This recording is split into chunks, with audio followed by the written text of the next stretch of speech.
Peter Moore is someone that I only met last year, but he immediately struck me as someone who the entire DevOps enterprise community needs to know better.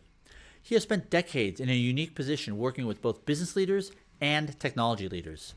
And some of that was enabled by something very unusual about him, because he is the brother of the famous Dr. Geoffrey Moore, author of the book Crossing the Chasm and Zone to Win.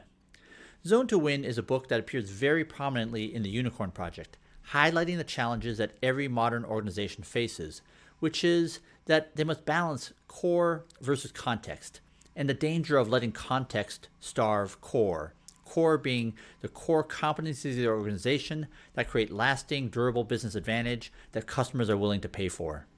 I'm so delighted that Peter will be teaching us about the three horizon model and zone management, which I think is an incredibly important concept for anyone doing something as disruptive as the work that we are doing.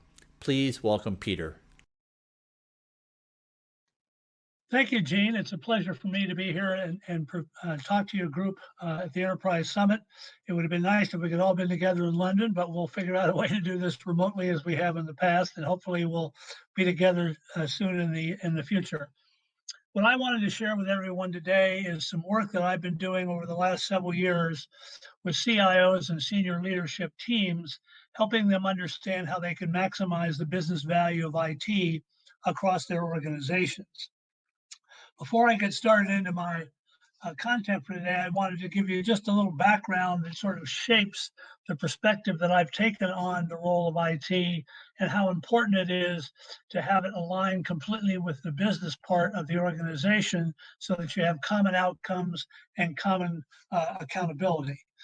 In the early 80s, and for most of the 80s, I worked in the New York Stock Exchange. I was a senior executive there, worked with a number of our listed company CEOs and their senior executives, and saw firsthand how challenging it is for well-established companies to change their behaviors and attitudes about a variety of things.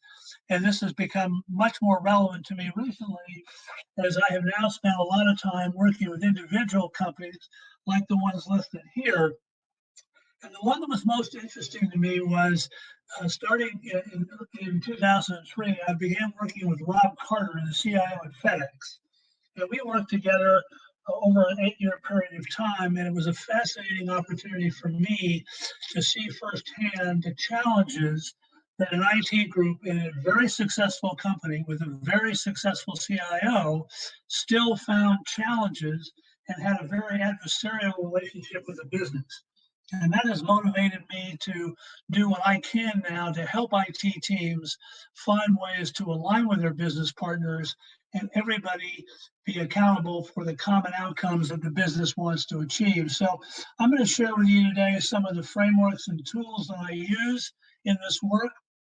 I have some use cases, and I think hopefully it'll provide you with some practical examples of how you can maximize the business value of IT going forward. As Gene mentioned, my brother Geoffrey Moore, the more prolific Moore brother, he's written 7 books, I've written 1, wrote a book recently called Zone to Win. And the purpose behind this book was to help established companies figure out how to find the right balance between funding the businesses they had in the performance zone on this chart and making material new investments in businesses in the transformation zone that could scale and provide material new revenues and profits for the organization.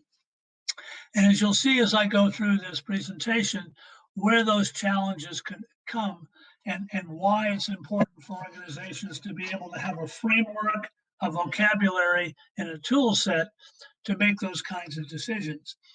But the other interesting thing that happened when I read Geoffrey's book was I had begun working with CIOs about 6 years ago. And one of the things I noticed was they had a hard time organizing and prioritizing their work around running the business and growing the business. And I think the Zone to Win framework now provides a great organizational structure and operating model for IT to do that. So that's really what I want to focus on over the next few minutes with you to show you how that plays out. So the challenge that we find in most discussions that I have with CIOs is how do you begin to change the narrative about IT from a cost center support function to a strategic business partner that enables business outcomes. And I think the way you start that is you begin to have a dialogue. And the dialogue is with a broad group of cross-functional officers in the organization, all of whom have the interest of the organization overall. They're accountable for that and the outcomes through the annual planning and other growth objectives that they have. And you begin to ask a couple of questions. How does the company create value today?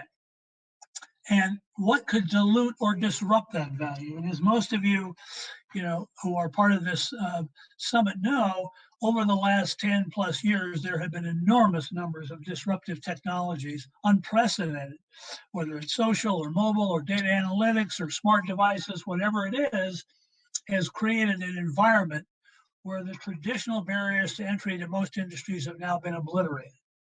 And I think going forward, it's important to redefine the role and value that technology brings in this new environment.